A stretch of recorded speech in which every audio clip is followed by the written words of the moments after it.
Traveling the Vortex.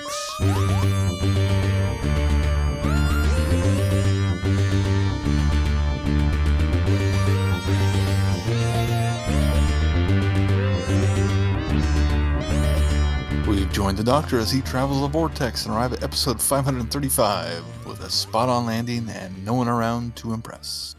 I'm Keith. I'm Sean. I'm Glenn. Apparently Sean had not read the note before you said it. Or he's just being polite. I had not, and by God, if that just doesn't sum us up. How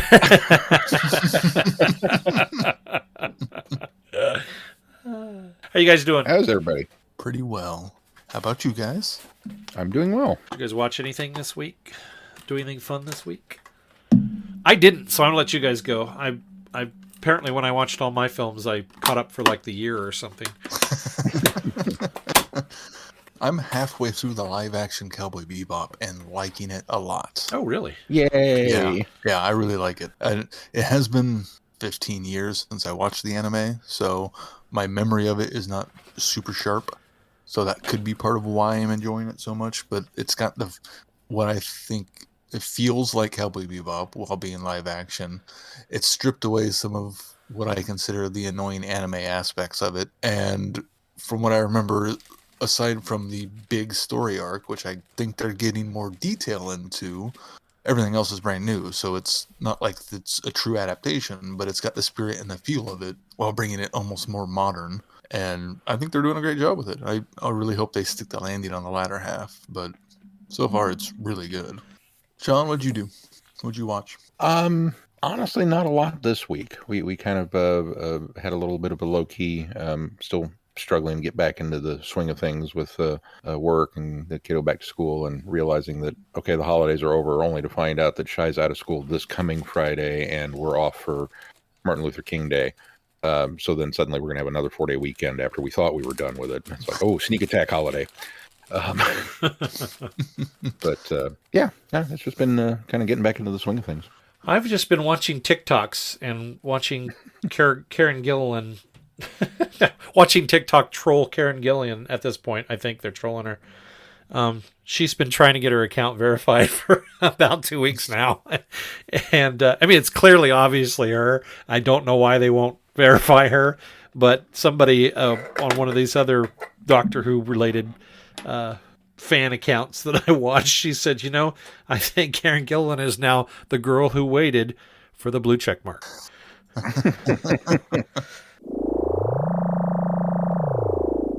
Hi, I'm Rupert Booth. I am known as Paul Ferry. And my name is Barry Williams. Together, we host Time Ram. Time Ram's a cruel mistress. It's a random number generator. That also. We roll a number from 1 to 30, and that's our Doctor. Then 1 to 300 for the story, and then we ram them together. Even if it doesn't make sense. Cruel, I tell you. Time Ram, putting the wrong Doctors in the wrong stories, so you don't have to. You're listening to Traveling the Vortex. All right, well, let's talk news. Should we mention? Oh, yeah, let's talk presents. We finally distributed presents to each other. Yes. I was finally, because I was sick, I was late getting presents out to everybody. So this is our first week to be able to talk about that. That's news. Who wants to go first? Okay, I will. It's mine or Doctor Who related, so nice little segue there. Actually, Sean got me, I didn't get anything Doctor Who related for Christmas until you guys. So thank you. You guys have fulfilled the geek holiday. From my family, I got the Beatles Get Back book that accompanies the series. I got some leg massagers, things like that. Nothing geek related, but fine gifts nonetheless. But Keith, I'm going to start with Sean's. Sean got me 2 of the Doctor Who figurine collection figures. I got the D-84 dumb robot from the Robots of Death and Omega from the Three Doctors. And I love the robot from Robots of Death, But my favorite of the two is the Omega figure. It's really, really cool looking. Very, very cool. You don't have either of those. I don't correct? have either of those, and he's. Okay. In fact, I've got Omega sitting over here where I can see him because, well, I can see both of them, but like Omega's closer because that's a really nice figure. I really, really like that figure. So, and then this is really cool, and Sean and I were wondering. I think Sean was wondering if we got maybe the same thing, but we'll find out. Keith got Similar. me this really, really cool tiki. I want to say mug. Tiki glass.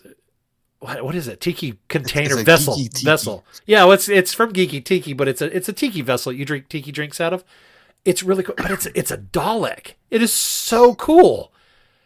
It is so cool, and I'll take pictures of my stuff and post them for the listeners. But where did you find this thing? I've never even seen anything like this before. I mean, obviously, Amazon. Geeky Tiki Geeky. Sarah had seen a Grogu one and was like, I wonder if the guys would like that. And I was like, I wonder if there's Doctor Who ones of that. And lo and behold, there are. It's so cool because it's got that Polynesian look. It's stylized with the kind of, bamboo looking, kind of wicker look to it. It's a ceramic mug, but it's really stylized with that real, that tiki look. It's just, it's really cool. I was very, very surprised by that. Like I said, never seen anything like that before. What about you guys? Well, Sean got me a very nice mug with a hot chocolate bomb in it that I have not yet consumed. Ooh. And a Giants Reese's peanut butter cup. I thought you were going to say Rice Krispie treat. I started to and then corrected myself. And then Glenn got me a card game called Here to Slave that looks like it's a lot of fun from the creators of Unstable Unicorns, which is a really cool game. Yeah. So I'm looking forward to breaking that out. That was a TikTok recommendation as well. I watched, there was a guy, it came up on my feed. There's a game guy that does games and he reviews them and talks about them. And it came up on my feed and it looked like a lot of fun. So much so that I went looking for another TikTok talking about it because I didn't feel like the guy did enough to justify the game because it looked really cool. And I thought, okay, it can't be that cool. And so I went to another one. I watched it and I was like, okay, I'm totally getting this game. So. Well, and the art on it is from Tea Turtle, which I've always loved their art whenever I've seen them at Planet Comic-Con too. So that's an added bonus. Yeah. Thank you. Absolutely. Well, I, from Glenn, got we shouldn't have Here let to Sean. Slay, We shouldn't have let Sean go last. which is a very cool card game from the creators of Unstable Unicorns. And we have Unstable Unicorns, and we love playing Unstable Unicorns. Yeah, we do too. Obviously that's kind of a Mel thing, but I had to get rid of that. So we've got, I think at this point, all but one of the expansions set of cards for the game. And, anytime we go to a con and they've got you can pick up a special card that's only available here, we do that and whatnot. And it's a lot of fun. So this looks hysterical. It looks like it's going to be a lot of fun. And both of us were like, ooh, when the wrapper came off of that. Keith, I have to apologize for him because, buddy, I'm telling you, you are the hardest person on my shopping list to get things for. And that sounds odd because you just on the surface you would go, well, that's easy. Just get him this or, get him that. And I kind of feel like we've run the gambit of stuff that falls into that category. And I didn't want to get you yet another coffee gift card. I know you would use it. I know you would love it, but I want to do something a little more. So the Cocoa Bomb is homemade. I wondered that. I was going to ask. And you set it down in there, and I hope you're keeping it somewhat cold because It's on the counter. It's not melted yet, so we don't keep our house that warm. But you put your hot water in there, and the whole thing dissolves, and then it's not only got the cocoa mix in it, but the chocolate, and then there's marshmallows and like a whole bunch of stuff. So there's a whole process of things that will go on when you melt it. It's a very cool thing. I've not done one before, so I'm looking forward to seeing how it works too. And of course, the coffee mug is like, well, anytime you have a coffee mug that's the size of a serving bowl, I figure that's an added bonus. But the Reese's was just kind of like, okay, I'll add this in because I didn't want it to be a gift card. And I feel like I have slighted you Oh no, because, not at all. well, I unlike Glenn, and no offense, Glenn, I can get Glenn something Doctor Who, and he will be ecstatic about it. Doesn't matter what it is. That's true. I knew that he would like these, but he will just be like, "Oh my God, this is the coolest thing ever!" And that's kind of that's safe. I know that with you and the kids and Sarah and everything, it's almost like bringing in contraband. It feels like at this point. Well, and with the new house, my room for knickknacks is not as much as the old house. So That's what I not was having the concerned about, knickknacks, so. I kind of appreciate that. I went consumable, but I feel bad. No, at the don't same feel time. bad. And knowing that it's homemade too, that's really even cooler. Well, especially in light of your gift to me, which, yes, is a geeky tiki. I got You the didn't canine have this, one. right? Oh, you got I the did not canine have one. this. Oh, wow. We opened that box and our jaws hit the floor. We were like, "Oh, are you kidding? I didn't know this was a thing. Did you know this? I didn't know this was a thing. Did you know this? I didn't know it was a thing." Back and forth all through the thing. And we opened up the canine box and pulled him out. And he is this just precious ceramic dog. I could not be more pleased. And I have no idea from a fundamental standpoint what I'm going to do with him as far as like, it doesn't feel like a mug that you can actually drink out of because he's square. Yeah. Especially the canine one. The canine one. Like the Dalek one you could probably get away with, but yeah, this one's a kind of a weird trapezoidal box shaped thing. But I'm thinking maybe a planter would be kind of cool. For right now, he's just sitting on the shelf with the rest of the Doctor Who stuff. Yeah, I'm really seriously thinking about putting a plant in him. That's why I said I had to make room on my Dalek shelf for mine because I was like, this has got to go with the Daleks. Well, and then we saw on the box that there were the four or four in a set. That there was the canine, the Dalek, the TARDIS, and I don't remember what the other one was. The 11th Doctor, I think. Oh yeah, and immediately I thought to myself, I wonder if Glenn got the Dalek. I'll bet he got the Dalek. Well, you had so when said. Glenn and I talked, I asked, "Have you opened your gift from Keith yet?" And he's like, "No." I was like, "Okay." Well, he said. I didn't want to say anything. You said, "I wonder if we got similar things." Is what you said. Yeah.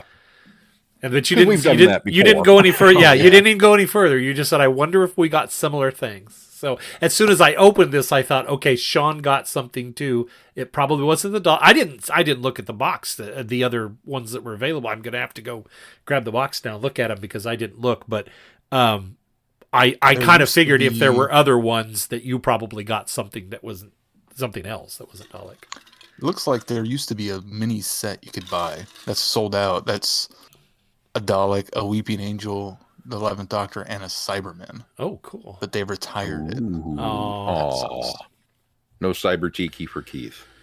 well, the I put a link in the chat for the the TARDIS. There's the TARDIS. That's cool looking. Well, now I need It that looks one to go. hilarious. I need that one to go with my so on my. cool looking. I need that one to go on my TARDIS shelf now. Dang it. Well, maybe I shouldn't have shared that, and I would have had a birthday present There you for go. Yeah. Well, this Dalek Tiki, it made me want to go now and get like down in the family room, like create a little tiki corner, with all the tiki decorations and a little tiki bar, Get some umbrellas. Yeah, just so I could feature the Dalek with it all. That would be so cool. So yeah, Keith, I am so pleased. You have no idea. I geeked out very hardcore about it, and I'm to the point where I feel bad that you got what you got because it was like, oh, this is so much better than what I got. Well, I was worried that if anybody had one, I figured it was going to be you, Sean, because you had gotten me the geeky tiki of the Lawgiver from Planet of the Apes once upon a time. Yeah. So I was like, well, hopefully he hasn't seen this at some convention, because if somebody saw one at a convention, it would be you, and picked it up, because Glenn and I don't go to them as much anymore. So yeah, no, it's in fact the Lawgiver was that was a find at Alamo Draft House, and we instantly were like, dibs, got it. I know who needs this. But beyond that, I never actually went and searched any of them out or anything. And honestly, with the convention circuits now, it's kind of gotten to the point where, one trip through the dealer's room and you realize everybody's got the same pop figure assortment. I don't really need any of those. So you kind of, I don't do a lot on the dealer's room floor anymore. Oh, the canine is adorable. Isn't it cute? There's a whole bunch of Star Wars. I ones, want too. this. It could I be a want this slippery whole slope. set. Yeah, I want this whole set of the Doctor Who ones. Oh, there's Like, even the there's 11th Disney Doctor ones. There's Disney. Oh no! I didn't even And look that's at where we that. I lost just him. only looked for. Sean, there's a Stitch. Sorry, There's even Back to the Future ones. I don't need another website that's going to cost me money. Oh, it's Doc and Marty. And That you even is get Ein great. with Doc. Heidi. Oh, that is too cool. Yeah, I no offense, Keith, but the 11th Doctor, as cool as he is, It's the honestly weakest of is the weakest. It is of the the set. weakest. Yeah, Yeah, it's still definitely. cool though. It is still cool. but it's still cool. A Christmas Story. They've got the leg lamp and bunny suit Ralphie. Batman the Classic series. Get out of the. Oh, they got a Batman and a Joker 2-pack. It's so okay. All right, we got to stop. We got to move on. We've gone down a rabbit hole. These things are so Oh, cool. there is a punch bowl of a fallen AT-AT. Oh, wow. Oh, That clicking sound you that just is heard was too Glenn cool. favoriting the site. That is too cool. All right, now let's move. Thank you guys for the gifts. It was very Thank nice. you. Guys. Merry Christmas to all. Merry To all Christmas. a good night. Merry belated Christmas.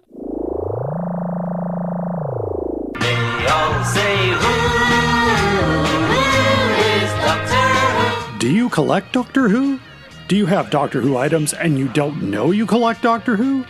For all things in the Doctor Who collecting world, tune in to the Doctor Who Collectors Podcast, a Direction Point Network podcast. I am Larry Van Rosbergen, your host, and I have been collecting Doctor Who for 40 years. With popular features like collection protection and the most outrageous offer, we have a lot of fun. Available anywhere you get your podcasts. You're listening to Traveling the Vortex, a Direction Point Network podcast. All right, well, let's move on to our news. Well, they have announced that Gemma Redgrave, aka Kate Stewart, will be back for the new season with Ncuti Gatwa Yay! and the 15th Doctor. Yay! Yeah, it looks like they are already shooting the new series. So Yeah. the And next series. not just Kate Stewart, but Unit, of course, will be back too. They also did another casting announcement that, and wherein Barnard is going to be showing up, playing Davy. Oh wait, no, that's a role he previously played. They have not announced his role yet, so he potentially could be a villain. Joins the series as the mysterious Roger A.P. Gwilliam, according to this. There it is. Yeah. Yes, So mysterious. I think they said that there was on one of the set photos there is it looks like a political poster that has him on it. So I'm wondering if he's some sort of Saxon-esque type character. Okay, pens out. Let's look for anagrams.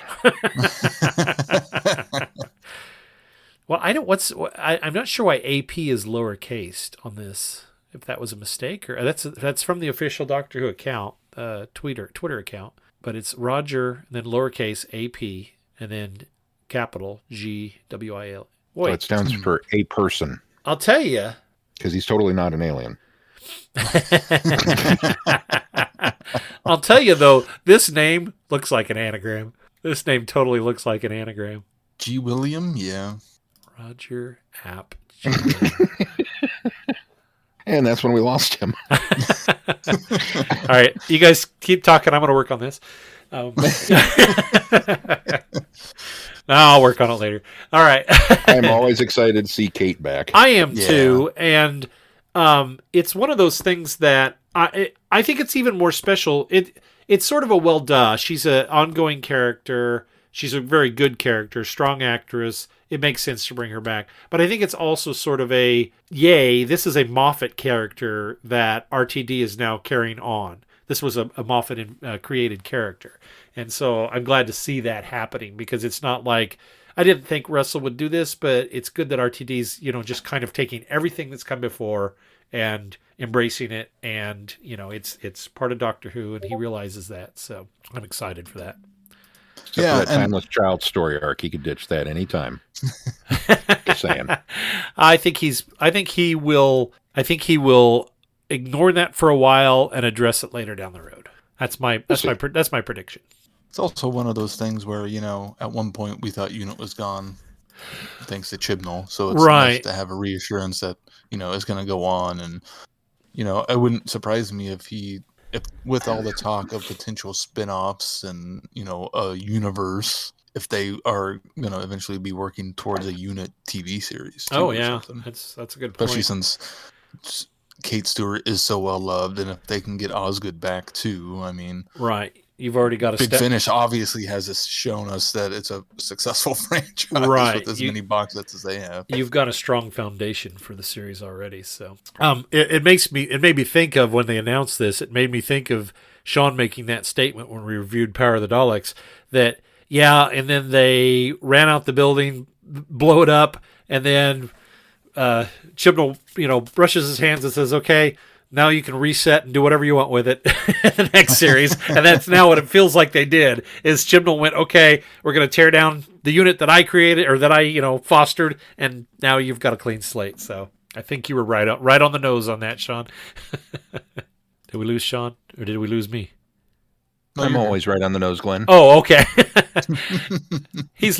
Sorry, he's looking at the Rocketeer Tiki now, isn't he? Yeah, he's drooling over the Rocketeer.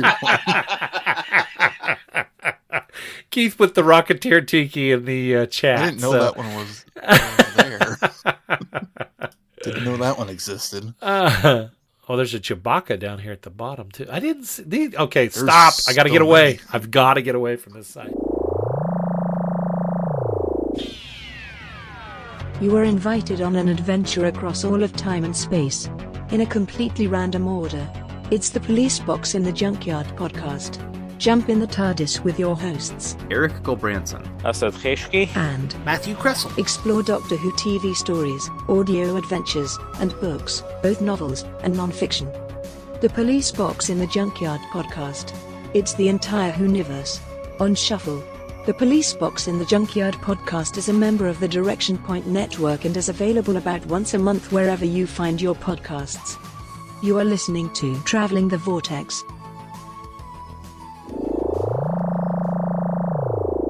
Let's move on to our reviews. We should mention that in the graphic and the timeline that we're utilizing, at this point, we are at the end of Act 2. And in this grouping is also, prior to this, Diary of River Song, the Ruler of the... Well, I don't have it all on here. How come I can't see it all? Anyway, the Universe, Rulers of the Universe, which was Diary of River Song 1-4, which we already reviewed.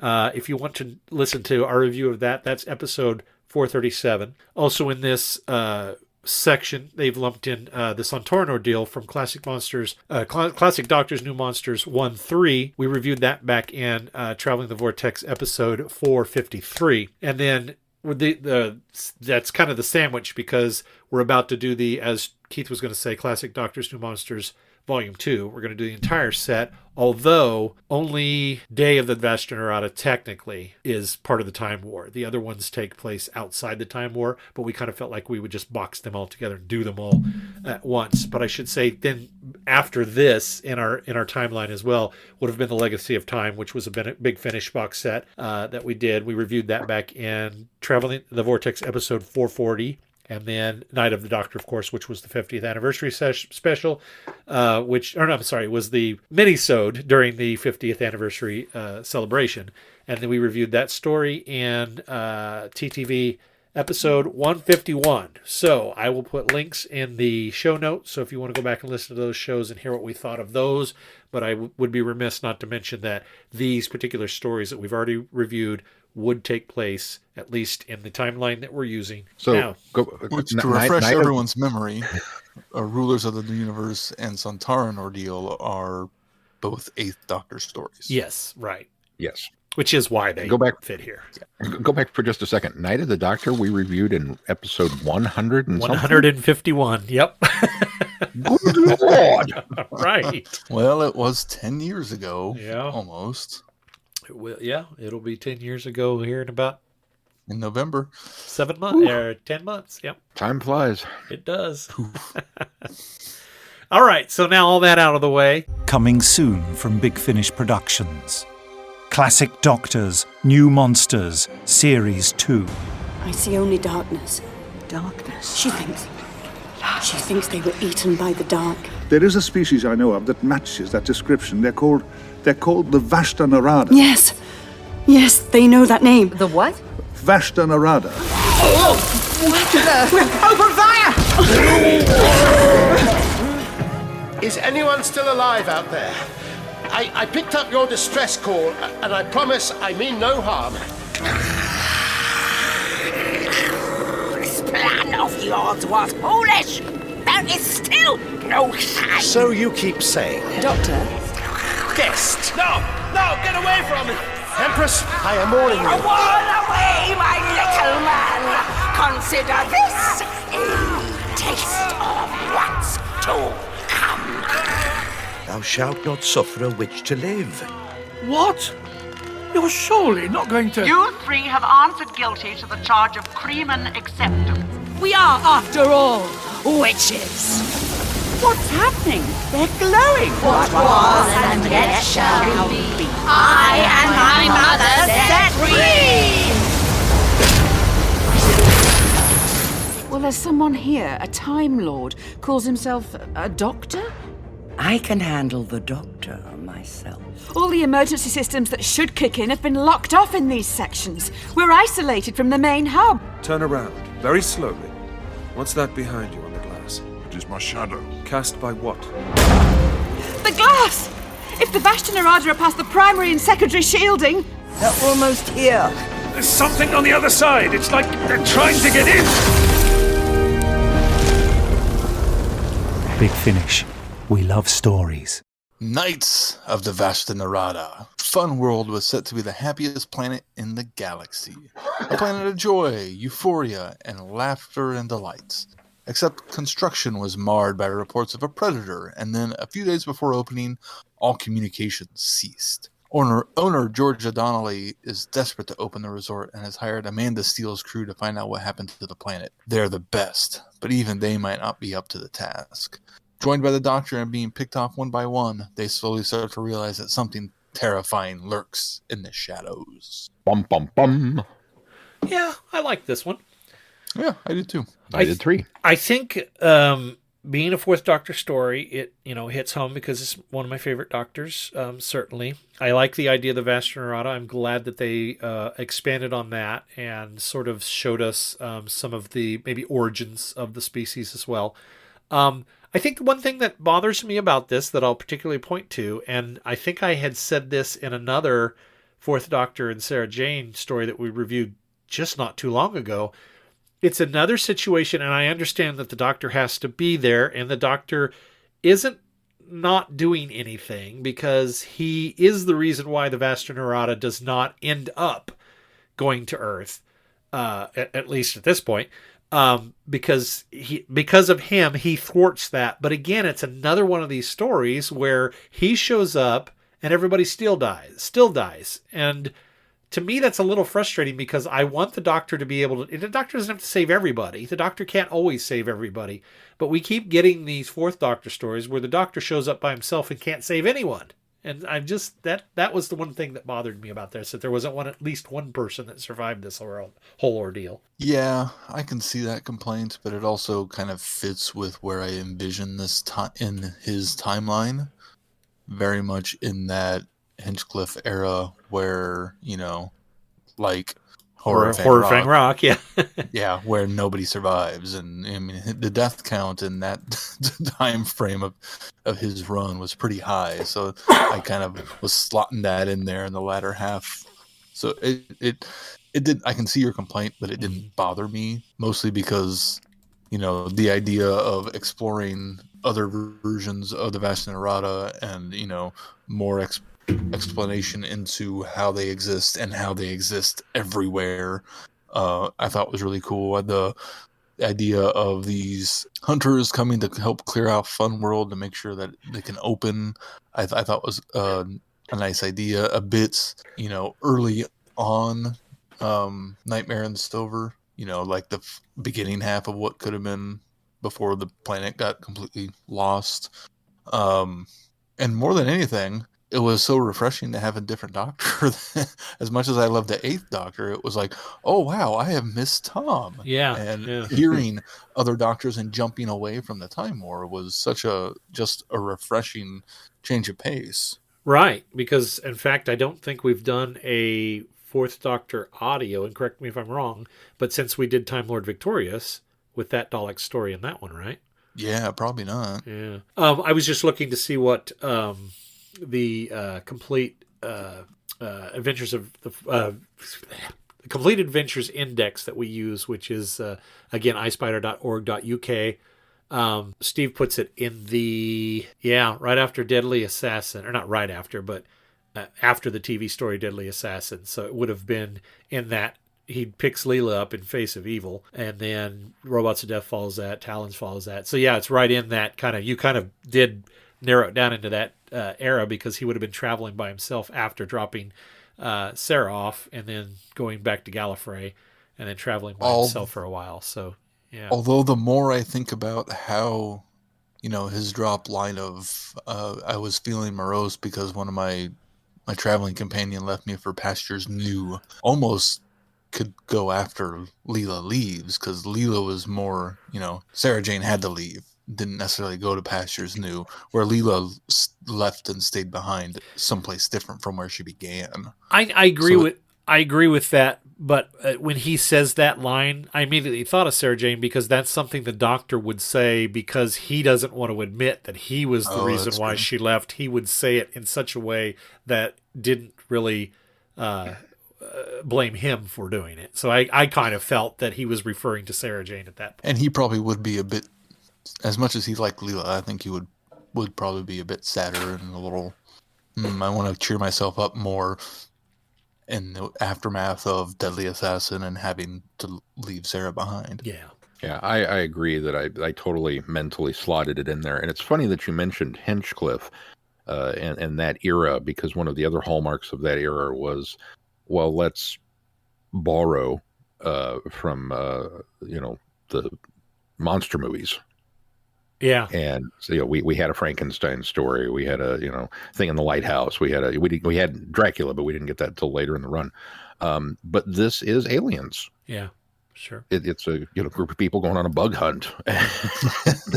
There's an evil corporation that's pushing for the money factor, and it just kind of ticked a lot of boxes in that regard. It was like, yeah, totally, I can see this. And I agree, it was fun to hear Tom again. Like you, I didn't realize quite how much I missed him after a full year of a War Master and Eighth Doctor. Not that I don't love those, but right. It's nice to break out and get something a little refreshing.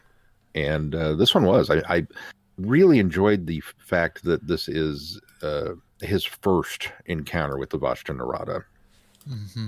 Because there are many times where the Doctor encounters something and immediately begins to rattle off this is a blah, blah, blah, blah, blah, and you kind of wonder, it's like, well, okay, I mean, he's well-traveled. But then again, I also like it when the Doctor is faced with genuine mysteries. Right.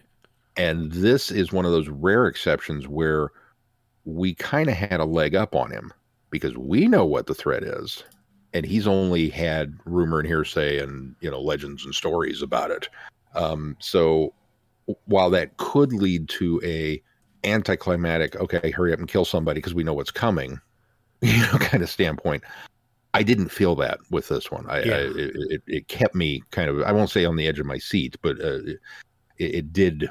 The tension was ramped up in such a way that, I was curious to see how it was going to go down. Well, and the fact that he had heard of them before, but not actually encountered them. Right. Helped him not be completely on the back foot the whole time, which was a good thing, since we would have been on the front foot the entire time that way. Right. Yeah, there was a nice balance to it. I'll go so far as to say I think this might be the strongest one in the set. I'm tipping my hand a little bit, but... maybe. I think I think maybe. I think I would concur. I think this is the strongest of them. I'm trying to think if I'm being biased because it's Tom, but I think the story is the strongest of all of them. Despite my problem with the fact that everybody dies, I think that it is certainly the strongest and most. I don't want to say. I hate to say enjoyable story to something that has so much dark and death, but it is an enjoyable listen. So, well, let's move on to the next one. Empire of the Rachnos. When a distress call rips the TARDIS from the vortex, dragging it back through time, it arrives in the midst of a conflict between Gallifrey and an ancient foe. The Doctor, as ever, wants to help, but in returning a wounded combatant home, he becomes further and further entangled in a web of deceit and recrimination. A web spun by an 8-legged empress and her minions. The Empire of Rachnos is at war, and wherever he stands, the Doctor is on the wrong side. This one was good, but this was exhausting in a bad way. Yeah, I mean, I liked the story. I'm pretty sure I'm on record as not being a huge fan of the Rachnos as an alien beastie when that episode came out. Not only because it's spider related, but just because it was like, yeah, okay, it's a little too, I don't want to say pantomime, but grandiose, a little over the top as far as villainy goes.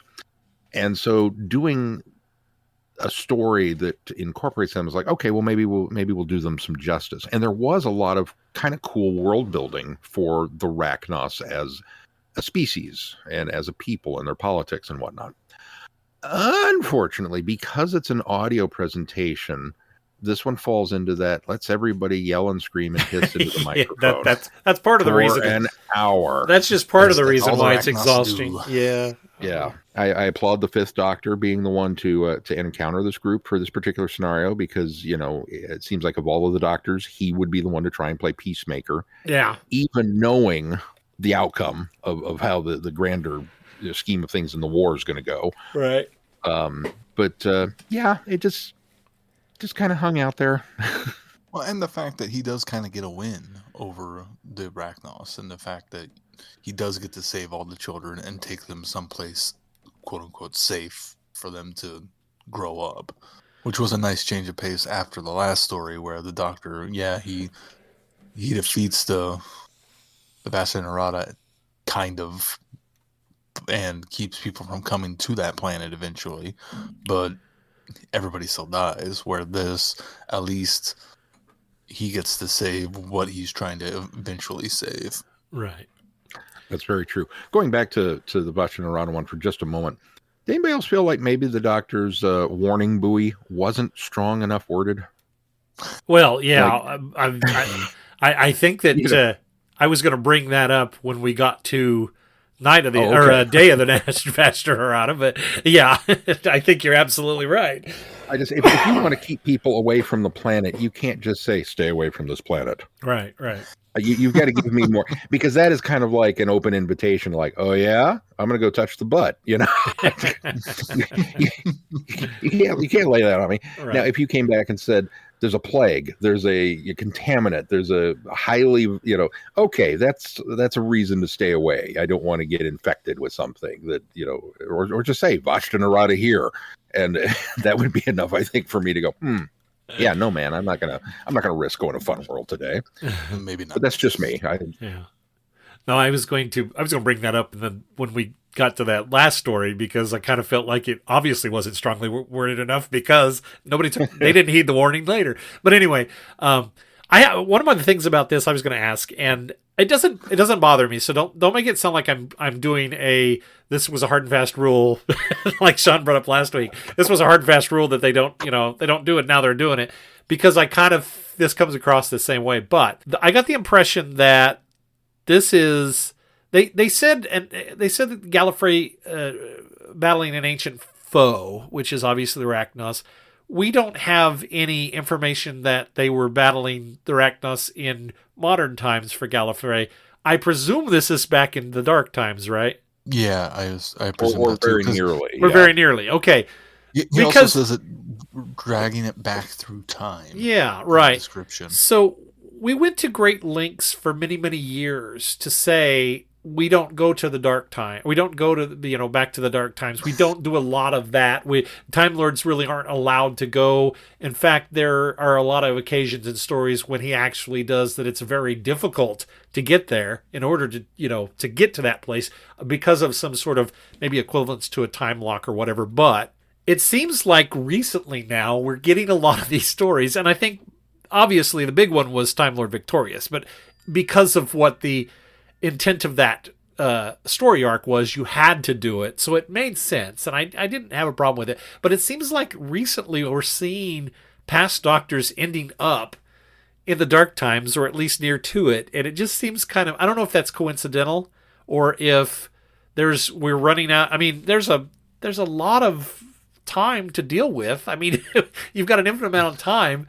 Why do we feel like we have to go back to the dark times? I mean, I guess because over the years, and I'm probably about to rationalize this, we've heard so many stories or mentions about adversaries, that from the dark times. And so now we are going, okay, well, maybe we should explore some of those, characters from the dark times. And this is the way they do it. But it just seems like that seems to be happening to me. Is that just me, or happening a lot? Is that just me? I think it's happening a lot, but it's more than it used to, at least. I think it's a twofold issue. In particular, one, because it's the Rachnos and the little bit of information that we gleaned from them in that special, which I will be honest, it's been forever since I've watched The Runaway Bride. But isn't there a line about that they were essentially wiped out at the end of the war, and that he was quite surprised to find one? Yes, in fact, yeah, that is, and that's because we discovered that this is where one of that Earth was where one of her broods was. So yeah. So by nature of the creature, then when we're going to do a classic Doctor's New Monsters box set. What are you going to do with the Rachnos? Okay, immediately you kind of have to go back. Mm-hmm. Because there's not a lot of option to move forward unless you pull and miraculously, somehow, Palpatine returned, and you don't really explain it. But because of where they're at, that makes going back difficult. Aha, the Time War, which is a convenient ongoing thing. Because the Doctor mentions it, that even though the Fifth Doctor shouldn't be aware of it, but yet he is, because of the nature of the Time War, that it has ripped all of these places asunder and this kind of stuff. So it kind of becomes an easy, as a writer, well, there's your excuse that you can now go back and visit the dark times and just blame it on the Time War that this thing happened, and because it's such a massive event in the universe that it's unpredictable, and you kind of have that easy out there. Do I like that that's the way they went with it? I get it, but right. I agree with you. It seems like if this is forbidden, it should be kind of a one and done thing, right. and then we don't do it again. That's why it's or we do it we do it rather sparingly, or very sparingly. Yes. So according to TARDIS Wiki, the Dark Times is the prehistoric period in Gallifreyan history before they gathered time travel. Correct. So technically, the Rachnos would not be from the Dark Times. They would be after. Why would that be? Because they're part of the Rachnos Wars are part of what's called the Time Wars, where there's multiple Time Wars going on. Oh, okay. With different people, including the vampires. So the true war with the vampires takes place after the Dark Times. Oh, okay. It's pedantic. Yeah, no, but maybe that makes you feel better. Maybe a little bit, but it's still going back to Rassilonian times, right? Which is it's still something that's been frowned upon in general, right? I suppose that's the next question: is are we looking at the Dark Times in all capital letters, or are we looking at the Dark Ages of Gallifrey? Because any Time Lord that is referencing something from their prehistory, where it's like, oh, that's before Rassilon and Omega harnessed the power of the black hole and gave us time travel. Anything prior to that would be the Dark Ages, and therefore, the Dark Times. Is the Dark Times, in all capital letters, a different event or time frame from the universe's standpoint as opposed to a Gallifreyan standpoint? And that's also very pedantic, but I suppose that could be argued that way. Yeah, I suppose that's true. The reason why I had thought that this was pre-time travel, I don't remember them talking about Time Wars, but I'm taking... according to TARDIS Wiki. Right, I'm taking that as fact because it is in the TARDIS Wiki and they're very smart. But the reason I thought that is because they don't call their vessels TARDISes. They call them. In fact, the Doctor he has to correct it to TT capsules, and I assumed it was because they don't travel in time yet. But wouldn't I don't that be know what TT stands for? Time travel? Yeah, I guess so. Maybe early time. Yeah, I guess you're right. It'd be an early time travel. I mean, maybe capsules. not. I don't. I think that's another one of those things that somewhere in a technical manual they did break down what TT capsule stood for. I seem to remember that now. It might even be the Doctor Who.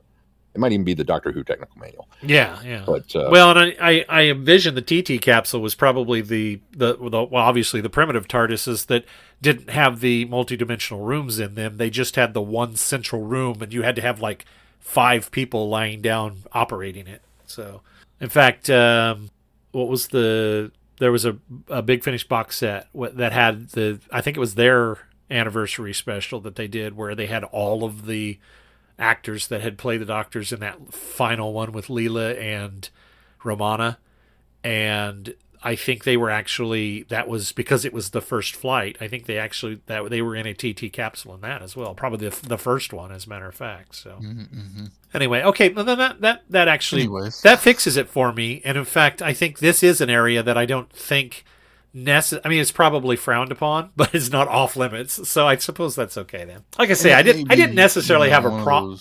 I was gonna say, it may be one of those, end of Dark Times, beginning of, Time Lord power. Yeah, there's overlap sort of situations. Obviously, it was in the early days when Rassilon is coming to power. So yeah, before their rules of non-interference, obviously. Right, exactly.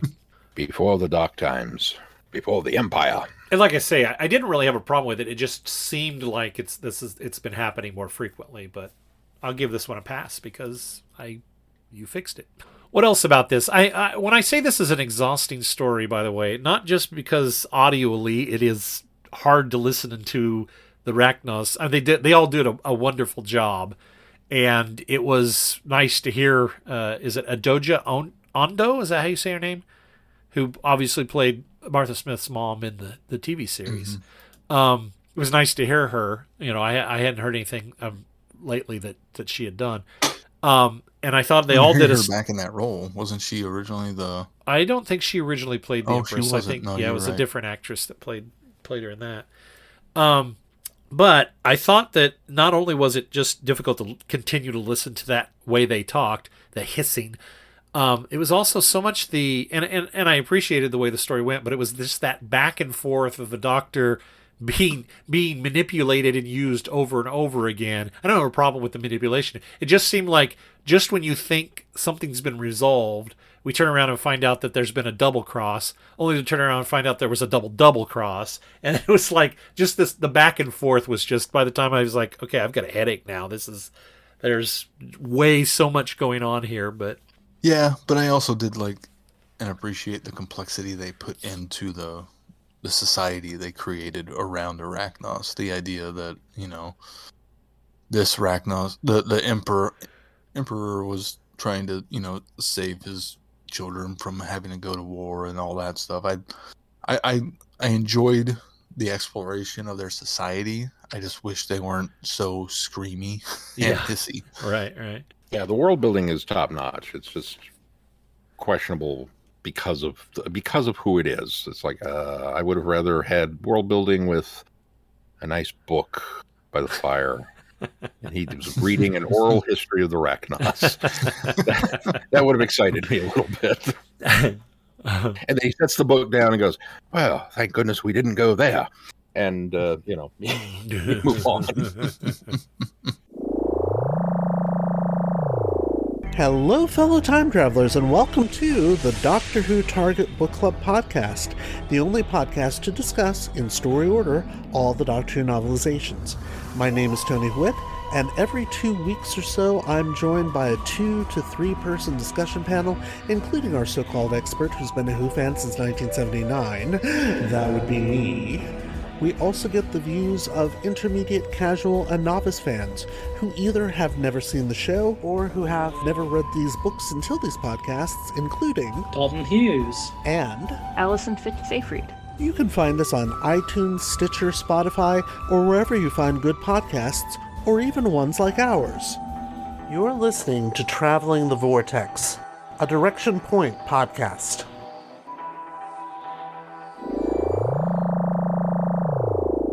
All right. Let's move on to the Carrionite Curse. Yes.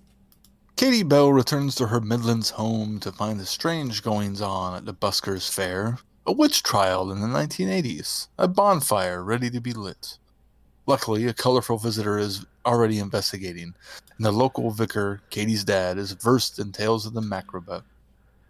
I did not say that right, but that's all right. Terrifying forces are on the loose, and the town hall holds a secret.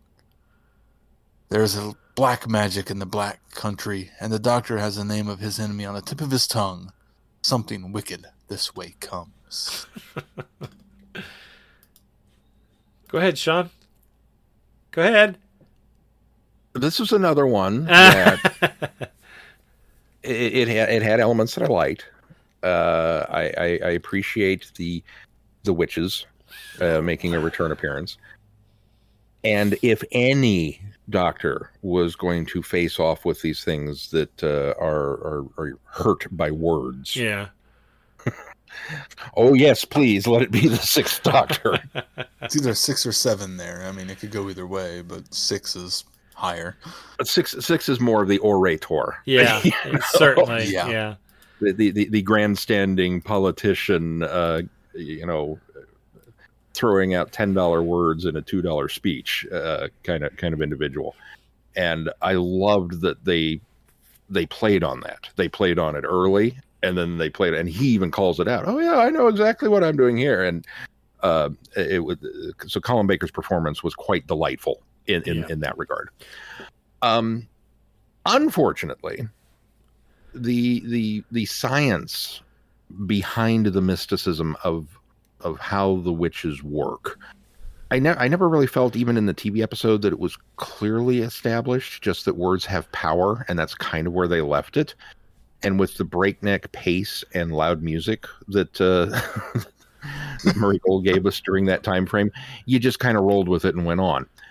When you're doing it this way, and it's a return visit, and specifically the same group that, we're doing this paradox thing where we're coming back and threatening you before you've met us. Well, now I want you to go into it a little bit more. I need you to kind of explain maybe what I didn't get the first time around.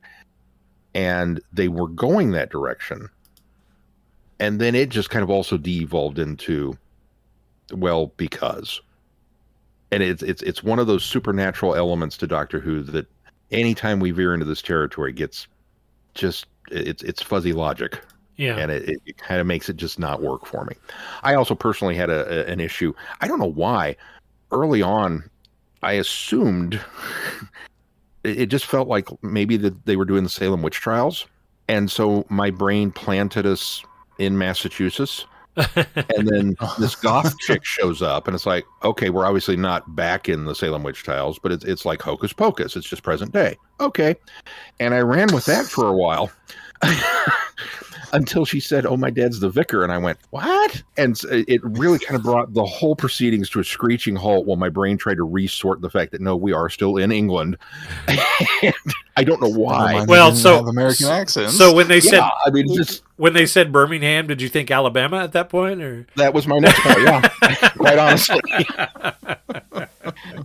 And I was going to bring it up. I had written a note off to the side while I was listening to this. I was like, make sure to talk to the guys about the fact that they didn't do the horrible American Southern accent.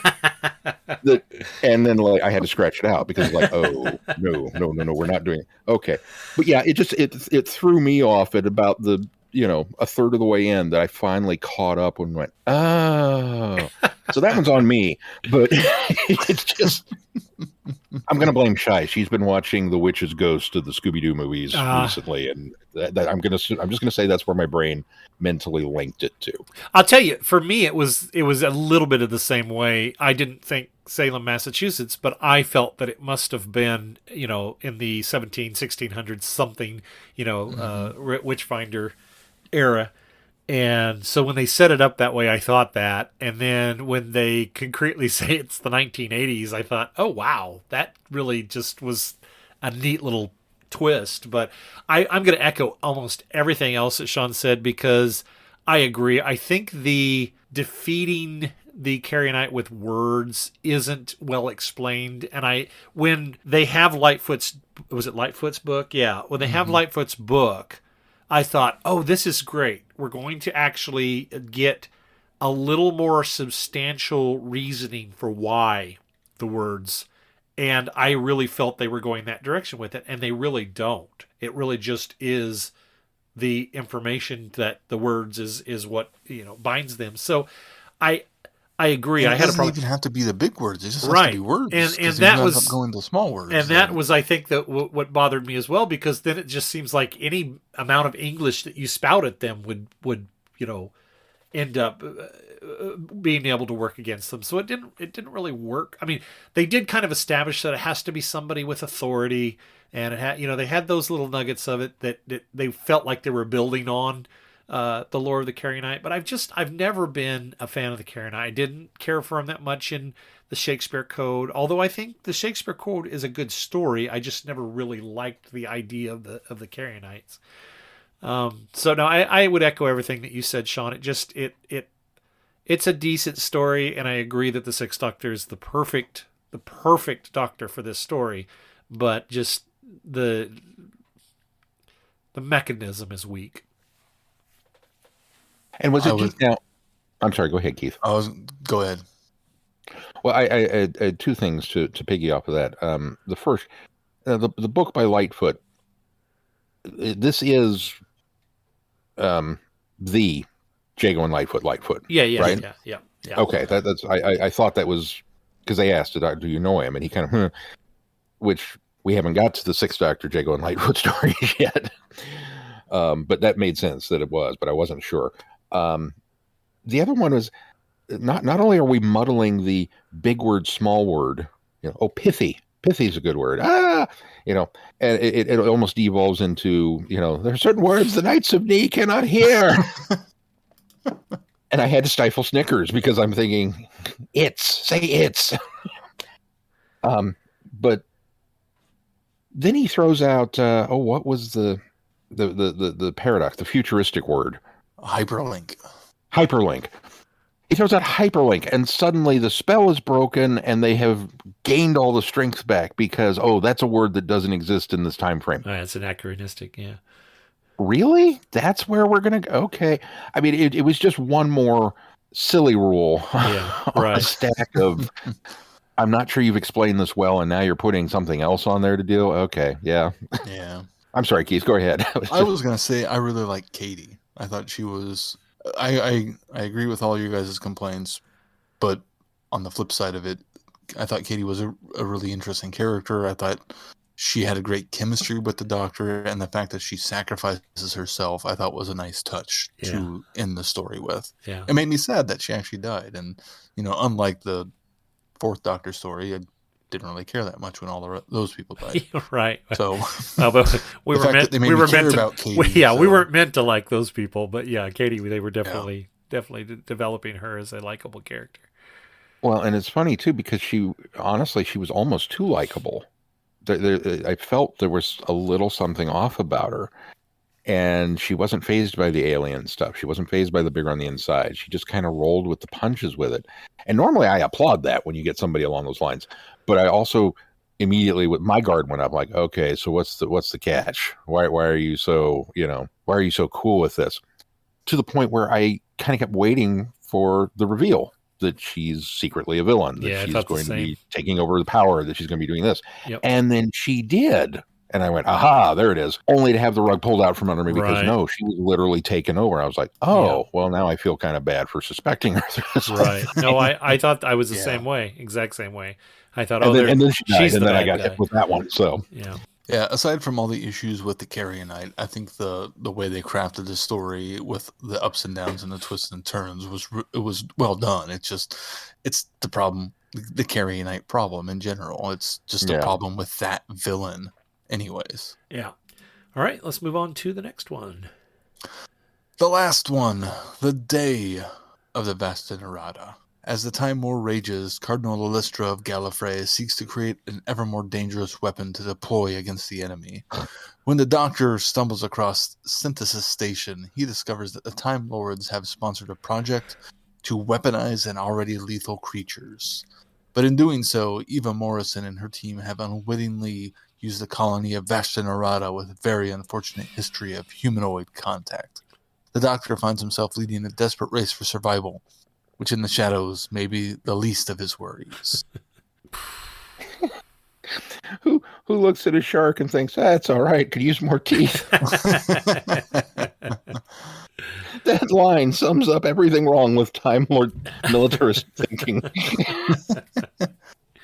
Well, if the first one was Aliens, this is Jurassic Park. Yep. Yeah, right. To the point where the lab tech who smuggles things out, his name was Dendry. Yeah. Come on, guys. Really? We're not even trying here. Dennis Dendry. All right, sure. Having said that, I still thought this was enjoyable. Yeah. I liked a lot of the things they did with it. I think what I struggled with, and it's not the fault of the story, but what I struggled with is it's another attempt by Gallifrey to weaponize something that they should not be weaponizing, and it's just the idiocy. It just stacks on every time that they do something like this. I got the impression that they didn't seek out to do this. They just saw an opportunity and said, "Hey, we can turn that into a weapon too." No, that's true. Like the fact that she's trying to save her mom from all of this with what she's doing the genetic manipulation to the Vasta Narada in order to save her mother. And then the Time Lords say, "Hey, we can fund that if you give us to us as a weapon." Right. It doesn't make any difference. It is still it's still Gallifrey trying to weaponize something that shouldn't be weaponized, and that's what I think makes this. I think that was one of the saving grace for that is the fact that it was her trying to incorporate the nanobots with the Vasta Narada in order to do something good. And realizing that, okay, well, with this good, I'm going to have to do something, that maybe is a little bit sketchy, but I'm doing it for a good cause. So it was like the means justify that saying. The end justifies the means. And so I liked that. I was glad that was her motivation for it. But it was just one more of those. Okay, and then on top of that, it's Alestra. Of course it's Alestra. Of course it's Alestra. Of course it's her. It has to be Alestra. And I absolutely love Alestra, and I'm still completely saddened by the fact that we lost the actress. But it just was another. Okay, here we go again. The whole enterprise just strikes me as do you guys remember Snakes on a Plane? I try to forget it, but yes. So there's a line from the drug dealer. Well, okay. I was going to say, because we can't say that one line on the podcast. No, we're not going to say that. Okay. But the drug dealer's on the phone talking with somebody as they put this plan into motion. For those of you who have not seen Snakes on a Plane, the whole point is... No, the title says it all. Just go on. The title says, we're going to get rid of a wilderness by putting a bunch of poisonous snakes on a plane. And so he's on the phone, and he says, "Don't you think I looked at every other conceivable option?" And I felt... I just... That is the greatest... line in the history of bad writing, because immediately I'm like, you're telling me you don't have anybody in LA that has a surface air missile that could have just taken the plane out when they hit the beach. You don't have anybody that you could have bribed to sabotage the engines. or dropped a biological weapon on there besides dropped a snakes, biological weapon. I'm sorry, one guy with a gun smuggled into the customs and then blam, shoots the guy on the plane. There's so many. We tried every other conceivable option. So were rhinos on a plane ever considered? I mean, I really want to analyze the thought process of this. This is what Gallifrey's like. Gallifrey has, I'm sure, weapons planets where the factories are just churning out the bigger and better stasers. And well, we know they do because whatnot. Bliss's planet was turned into that. Yeah. I mean, so they to quote Armageddon, you got a whole room full of people just thinking stuff up. And at no point in time have they come up with a biological agent that eats dolichanium, or no. What are we going to do? Well, we've got these panther-like creatures, and we're going to weaponize them, and because they're scary. Oh, we've got this thing, which is a nightshade, and it's terrified of everything, but we're going to terrified it against them and not us. Or, hey, the Vashta Nerada, they're scary. Let's send them in. What? You guys went through every viable option before you got to this point, right? Right? But doctor, they eat through dolichanium. But they also eat through everything else. When the Pirates of the Caribbean breaks down, the pirates don't eat the tourists. So here's the other thing. What is cool? What is cool about this is, and it was a natural evolution, and it feels like Jurassic World now, but the idea of going into oh my god. So going into that room and finding out that we have the absolutely reverse of what the Vashta Nerada are, attracted to the dark, weakness to the light. Now we've got something that's the complete opposite. I thought, oh, that is so cool. I love the fact that they did that and they engineered that. But don't say it. Please don't say Nerada Vashta. Please don't call him that. And then she called him that, and I went, oh, no. But I'm dying. Regardless, I did love the idea of that. I think all the ideas of how they've manipulated the Vashta Nerada were fairly clever. Even that big giant one. Yeah. I mean, they've thought through why they would do each thing that they did. It's just unfortunate that they decided to do these things. Yeah.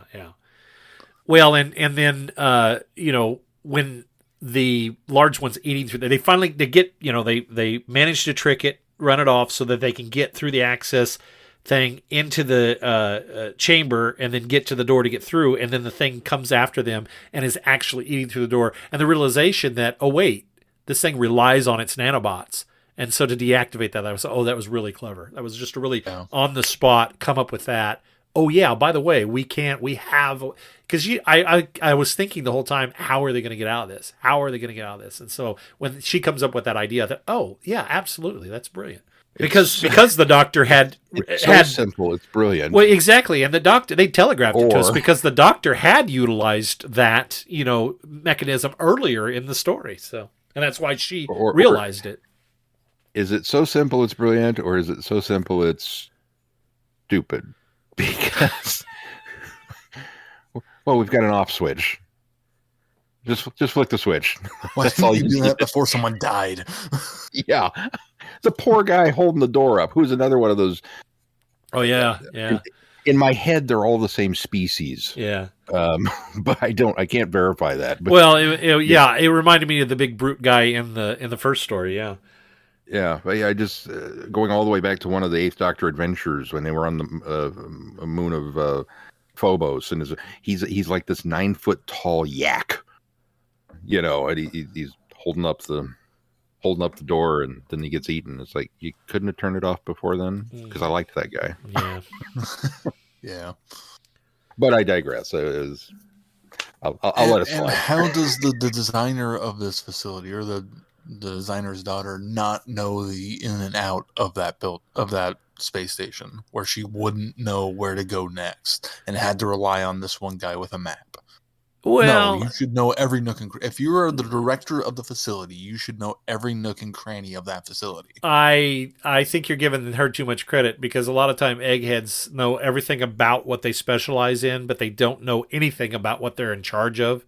I think that happens frequently in reality. So I had no problem with that being a factor with this. Yeah, she knew the route to her quarters, to the cantina, and to the lab. Right. Everything. That was the only where she went. And everything else. She's like the highest level person there. Yeah. She should have known more than that. No, though. I get the that's what you would know that's what the highest level. That's my what you lab director knows every nook and cranny of our No, lab. I disagree with that. That's what you have people under you for, is so that they know every nook and cranny. You get all of that so that your focus is on one thing. And I completely believe she wouldn't know that. Oh, like, an engineer like Scotty or Geordie, yes, they know all the Jeffries tubes and crawl spaces in the Enterprise. Dr. McCoy is the king of sickbay, but I doubt he knows how to get there from somewhere else if the main corridor is out of commission. Well, I would even argue that probably Kirk. That name could not come to me. I would imagine Kirk probably doesn't know every nook and cranny of the USS Enterprise, at least in TOS. Yeah. I think that's a reasonable assumption. That's why he has people, so they know that. So they can give him that information when it becomes necessary. Well, it just seemed like she did. It wasn't like Jeffrey. Some of it was Jeffrey's tubes, but some of it was like, well, I don't know what corridor this leads to. How do you not know that? You're supposed to be the director of this facility. I think you're giving people in power too much credit. I guess my experience with people in power in a laboratory setting is they know a lot more of everything that's going on overall. Yeah. She was busy directing. Right. She was too focused on the work. That's exactly what I'm. She wasn't focused enough on the administration. That's exactly what I'm saying. Is she was very much focused on what she specialized in, and not what she was responsible for. So, see, there was a whole backstory to her character where they revealed that she's been working so hard and such long hours that sometimes she would literally wake up with a cup of coffee in front of her in the cantina and not remember how she got there. Right. But the story was just running too long. So there, I fixed it for you, Keith. Thanks. And that was a minor complaint. I mean, overall, the story is I enjoyed it, and I think part of the everybody dying aspect is just a vast errata, no one survived the library. No one survived the first story. No one survives this story except for, Illustra and the Doctor, because they have to. Right. All right. Well, what do we got coming up next on the schedule? Well, this ends Act 2 of the Time War officially. As Glenn pointed out, the Day of the Vashta Nerada would then be followed by Legacy of Time and Night of the Doctor, which we've already reviewed, but that's where it would slot in if you're doing everything chronologically. For us, we are going to step aside from the Time War for a moment and review the recently released Doctor Who Am I?, which is a documentary that was put together by Matthew Jacobs, who was the writer of the TV movie, and where I believe it's all focusing on conventions and the experience therein. I could be wrong, but I've not done like homework on it yet. I think you're right, and I think it's more of the reason why it's Jacobs is because I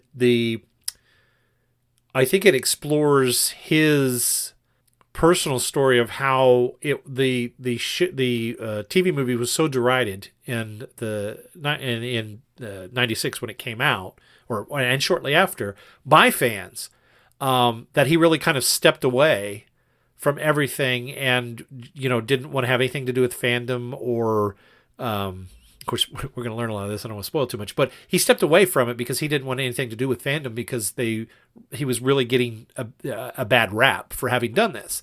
And it wasn't until he was invited back to another convention that he realized that over so many years, fans had changed, and they also had changed their opinion of the TV movie. And so it's kind of his journey and realization to where things were when he left off and where they are at a point now where a lot of that's behind him, and people actually are much more welcoming of that film and the story that he told. So I think that's kind of what the focus of the whole story is. It does take place at conventions, and it was done. In fact, a lot of the shoots are at conventions, and I think they talk to, well, even Ken Deep, who runs Eli Who, I think is one of the people featured in the documentary. So but you're right, it is focusing on conventions, but it also focuses on that element of, and that's what kind of bridges that with the convention aspect of it. So it looks intriguing. Absolutely. It's very intriguing, and any excuse to talk more about Doctor Who, the movie. Right. Exactly. Sorry, go on. And then after that, we will jump back into the Time War and the beginnings of Act 3 with The War Doctor Begins, the first box set Founded in Fire. And then we're gonna skip around and kind of do some rotating themes this year, because of course this is the 60th anniversary of Doctor Who, and so we have some fun things planned for that. We of course will continue with Act 3 of the Time War, and we will also be delving into Season 6B. Dun dun dun. And of course we'll explain that a little bit more for anybody that might be new to that concept.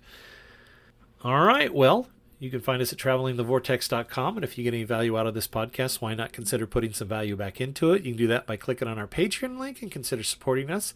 And when you become a patron of this podcast, you unlock more audios and specials by us. And if you could just even give us, as much as $3 a month, that would help us keep the lights on.